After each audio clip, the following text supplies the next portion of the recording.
Humans of the planet Earth, why are you so cruel to one another? Why do we make war upon one another? See the chaos in Afghanistan, the bloodshed in Syria and Libya, the starvation and poverty in Africa. Why is our world not a more harmonious place? Why must there be so much heartache? These things are true, but there is a bigger picture. And it goes like this, that if you look back through countless millions of years and you see the great will to live struggling out of the intertidal slime, struggling from shape to shape and from power to power, crawling and then walking confidently upon the land, struggling generation after generation to master the air, crawling down into the darkness of the deep. We see it turn upon itself, this life force, in rage and hunger and reshape itself anew. We watch as it draws nearer and more akin to us, expanding, elaborating itself, pursuing its reckless, inconceivable purpose until at last it reaches us, and its being beats within our arteries and brains. It throbs and thunders in our battleships, roars through our cities, sings in our music and flowers in our art. Out of our lineage, minds will spring that will reach back to us in our littleness, to know us better than we now know ourselves, and shall reach fearlessly forward to comprehend a future that defeats our very eyes. This world is heavy with the promise of greater things, and a day will come, one day in the unending succession of days, when beings who are now latent in our thoughts and hidden in our loins, shall stand upon this earth as one stands upon a footstool, and shall laugh and reach out their hands amidst the stars. Good point, sir. And I put it to you, sir, that I am a happy person. Whatever reasons of nature or nurture incline some people towards optimism and others pessimism, left me with a relatively sunny disposition. In addition, we are optimists about the trajectory of human affairs. Quite so. We genuinely feel deep in our hearts that our collective future will ultimately be bright, and that there is something wonderful going on right here, right now, on planet Earth. There's more to it though. We have an intellectual conviction that these things are true. The more we learn about planet Earth, how it works, and the story which has brought us to where we are now, the more that we feel that humanity is fundamentally on the right track. Nevertheless, there is a widely held belief that because so many people act in ways we deem irrational or evil, we are doomed. And because the human race has so many problems, as mentioned earlier, that the world is in decline. Now that assessment simply does not fit with our understanding of what is happening on this planet. The reason we think people hold this negative view is because they fail to think in terms of the big picture. If people were to think in terms of this big picture, they'd be happier, more positive, more harmonious, and find even more meaning in the world around them, and generally feel better about the experience of being alive. So thinking big, here is our main point, and if you take one thing away from today listening to us, let it be this. Ladies and gentlemen, fundamentally, we are a species of evolved ape. We come to be here because we have been thrown up by the ecosphere of planet Earth, just like millions of species before us, and now we are attempting to do something that is completely without precedent, which is to build a technological, global civilization on a planet from scratch, without a rule book or any guidelines or any outside help. That's basically what's going on. But, sir, people don't see the world like that, do they? They don't see that big picture. Why is that? Well, we don't think in this big picture because there's been no positive selection for. We haven't cultivated the conceptual tools to think in these long-term timescales. And therefore, as a result, the architecture of our society and our institutions is set up in such a way as to discourage that big picture view. So, for example, we think in terms of a 4-year election cycle, or academic terms, or stock markets, or the 24-hour news cycle, always encouraging us to jump on the latest detail, the latest problem, and to wring our hands in worry. But there is a much bigger story. there is a bigger story. And the world around you, ladies and gentlemen, is not defined by some struggle between Islamic fundamentalism and modernity, or between America and Russia, or between India and China. Its fundamental patterns are not described by a clash of civilizations or a rebalancing from west to east or global warming. Those things are just incidents. They are the twists and turns in a story of which credit crises and climate change and wars and famine are integral and implicit and inevitable parts. The human race, human civilization, and every aspect of the human world that you see around you are the fine detail on a larger process. Temporary phenomena thrown up by a 4.6 billion year old planet with a 3 billion year old ecosphere.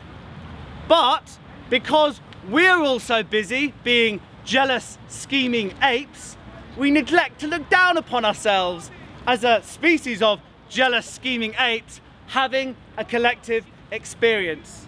An experience that is extraordinary and unprecedented. A newborn civilization on an ancient world. Now I'd like to illustrate for you the story of our pale blue globe, suspended in a sunbeam, covered in apes, spinning through space at 70,000 miles an hour. And it's a poetic illustration, and it goes like this. Juliet's number on a pink piece of paper, inside the pocket of my white pinstripe trouser. I'm not floundering, I'm bounding onto heaven singing, winging it when the world's workings wills it to be so one. Winning with my left net, map brain, tail chasing, stinging insane circular grid creator. Now create, because the cosmic painter paints from his palette of ever-increasing colour. But it can't be said because of total synesthesia, whether he sees, tastes or touches and sates his senses on this manifold perceptible structure. So once again, the song sung started with the heart wrung home by a tiny happy gesture, that is paper-coloured number writing, but then in flight of mirth and splendour, the content of this scripture became a picture of the great unknown thing we are in, which is doing, we don't know what. Begin. Atomic. With matter's elemental structure, stellar alchemy, furnace, gravity, heat clot, supernova, ejection of matter, then repeat through the heavier atoms, the solar explosive periodic table cycle, over and over and over. Biology. Carbon, hydrogen, its primal predecessor, it grasps itself and everything else. Hi-ho, complexification. Now new dimensions of shapes, they start naturally selecting themselves. They're collapsing and creating, proteins are folding, organic entwining, DNA's blind designing, combining and breaking, living and dying. Humanity. An opposable thumbed ape shape, pushed by the environment through the mill of possible, probabilistic pressures. Now exceptional ability is unlocked, and perpetual creativity ties beautiful knots in their neural network. So hands untied, released from biology, force the fretwork of fate in sculpting and carving with a straight line tyranny the shape of civilization directly. So society fueled by necessary teleology is a fertile foundation for the development of science and technology, which with ever increasing precision, it articulates a landscape of language, of dreaming endlessly. Now the latest stars are metaphors, the shining metaphors of this self-writing story. Ladies and gentlemen, there is a narrative of human welfare which emphasises the fact that in the world today there is lots of war and disease and famine and social problems. Now, those things are true. However, bear in mind that in the entire historical and prehistorical experience of the human race, there has never, ever been a point in which there wasn't lots of war and famine and social problems and disease. Those things have always been the status quo. Last year in London, the charity Oxfam ran a poster campaign featuring an African lady who didn't have enough food to feed her family. Above the tagline, "The system is bust." In my view, that tagline ignores the last 12,000 years of human history. If you go back 1,000 years into that narrative to 500 years after the life of the Prophet Muhammad, the average amount of money that a person on this world had in a year was $450. That's about, in today's money, that's about $1 to $1.50 a day. If you go back, and that by way of comparison, that's the wealth today in countries like Ethiopia and Tanzania, which are among the poorest countries in the world. If you go back 200 years into the past, the average wealth per person across the entire world was about 750 US dollars, which is about the wealth today in a country like Haiti, which we would regard as abjectly poor. The truth is that up until very, very recently, the experience of the overwhelming majority of people, more than 95%, was one of subsistence agriculture, grinding poverty, very little prospect of a better life, and you had a very few people, maybe the top 5%, that got to be philosophers and kings and all those things. The whole world was very, very poor until very recently, but what has happened is that some parts have started to get rich. So you're saying, if you go back in history just 1,000 years, you see a great increase in tears and fears of the human. With an annual income averaging just $400 per head, that's barely enough to get fed, maintain a roof and a bed. So today people are wealthier than ever before. But surely, sir, we're seeing more of that? True, and it's a good point. And we may turn on the news and we see news from, for example, Syria or the Congo or Afghanistan, and we are outraged by this. But do remember that there has always been war, and if you go back to the default state that humans live in, which is hunter-gatherer societies, there was once a myth of a peaceful savage, this myth that in the past life was peaceful and unwarlike. Anthropologists have now done the science on this, and the fact is that 90% of all the hunter-gatherer societies ever studied by anthropologists are at war with their neighbours once a year. And the homicide rate, the murder rate in those societies is about 25% of the male population over their lifetime. Now, we think of the 20th century as a bloody century, but that is about 10 times the murder rate in the 20th century, and it's about 100 times the murder rate in almost every society in the world today. Even if you look at the statistics of war over the last 100 years, the most deadly form of conflict are international wars.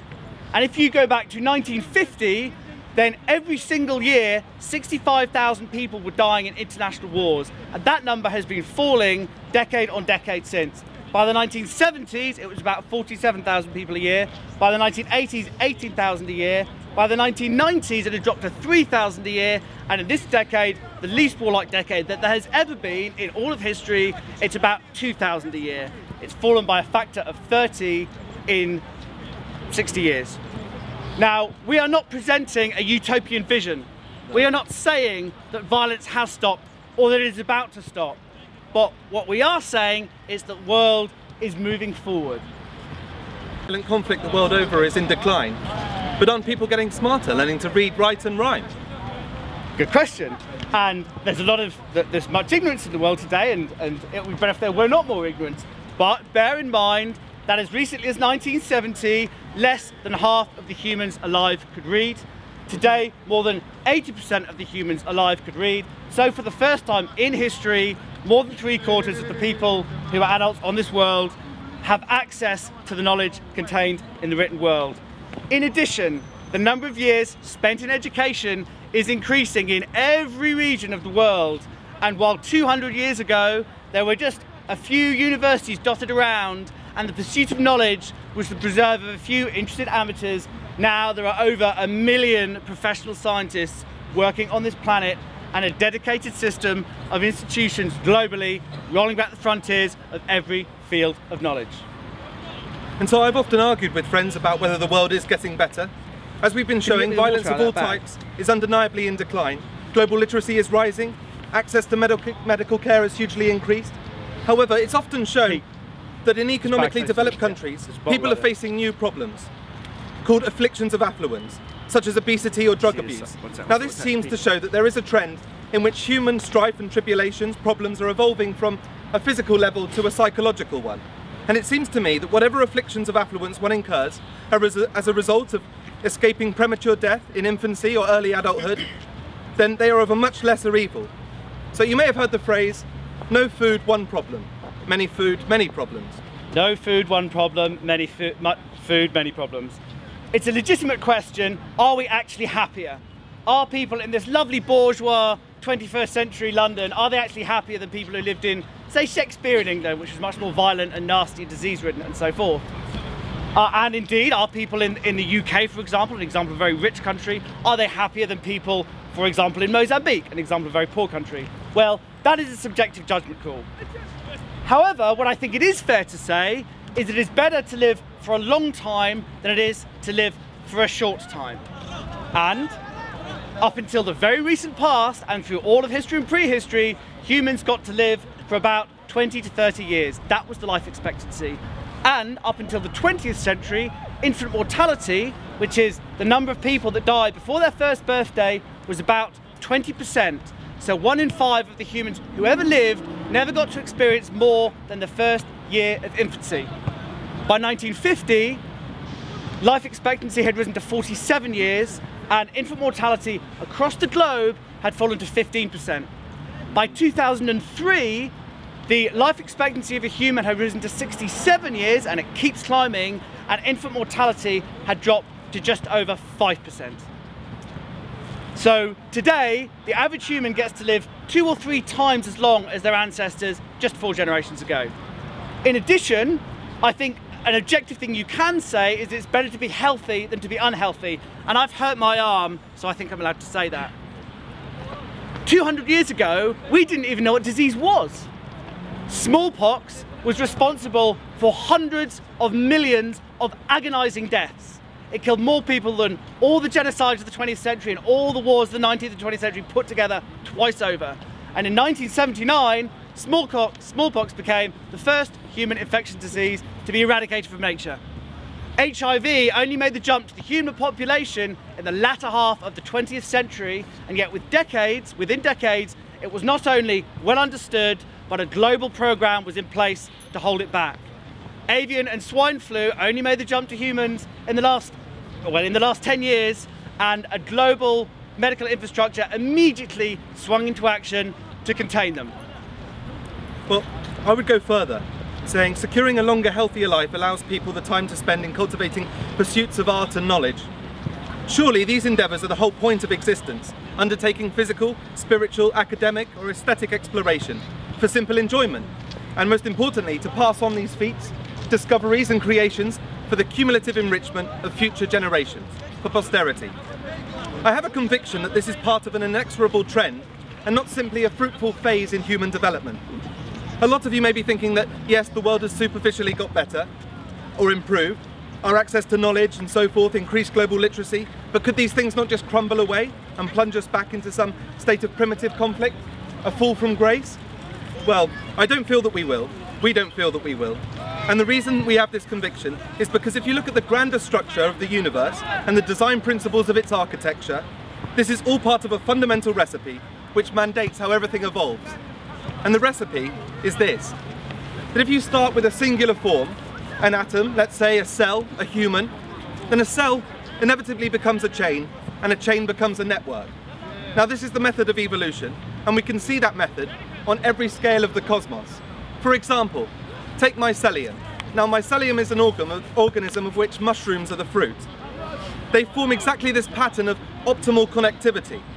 They form a network in the soil, attaching to the root systems of plants, all photosynthesizing life in fact, like an organic internet, allowing much greater mineral and water transfer between the root systems of plants than they would otherwise manage, making the system ultimately more connected, resilient and fruitful. So equally, the boundless capacity for creation in the human brain follows this same interconnected architecture. And again, on the largest scale of the universe, we see this same set of design principles. If you zoom out to the largest scale and observe the pattern of galactic clusters and galactic superclusters, they exist in this same connective web. Galactic superclusters form into a network of nodes and filaments in exactly the same way as the human brain. Or in the same way that mycelium forms networks and chains of cells. It is by no means apparent what this ultimately signifies, but it is awesomely compelling that the optimal architecture of the network runs from the micro to the macrocosm. And to my mind, human interaction is following this method in the same way. Our global ecology of ideas, goods and services is following the same architectural design, with globalization and people talking to each other and sharing thoughts every which way across the planet. Now it represents the same pattern of optimal connectivity that establishes resilience and diversity of the system. Segregated and non-diverse structures are less effective than open, connected ones. Societies oppressed by a singular doctrine are fragile in the same way as compared to the emerging open, diverse, global society that is upon us. Now the more things connect, the more fruitful and unbounded becomes the potential of that system. And it is the trend towards this connectivity that I mean to illustrate with the previous examples, and most importantly to impress on you that this tendency within any evolving system is an inexorable one. And so we put it to you, ladies and gentlemen of Speaker's Corner, that this is the nature of the world that we live in. History of a certain sort may have a habit of repeating itself, but fundamentally the process we're involved in is not a circular process, it is a linear and a cumulative process. And we live in a world that is going somewhere. Right now, we are 12,000 years into an extraordinary and unprecedented process, where we learn the basic political, economic and social systems required to run a sustainable civilization on a planet. We've got a lot of problems, and some of them are quite frightening. However, we live in a universe where it can be done. So let's take the long view, because that long view leads us to the stars, and it leads us to the stars through ever greater ages of self-actualization and enlightenment. And we get to have this adventure in an infinitely beautiful and interesting universe. And everybody is alive part of it. is part of that. So please, love it, embrace it, and for God's sake, make the most of it. Thank you very much indeed. Thank you for listening. Oh, we did get a round of applause. Oh. My name is Pete Baker. Thanks for listening to me. This is my book. If anyone wants to buy it, it's £10. This is Tom Mansfield, who is the co-founder of an organisation called the League of Pragmatic Optimists. If you do believe that the world is going in the right direction, want to make a difference, do check out their websites. Or please come and talk to me. Special congratulations to Mark here for coming out on a Sunday and filming us while we do our crazy stuff. And thank you everyone for listening to us. Woo! Thank you.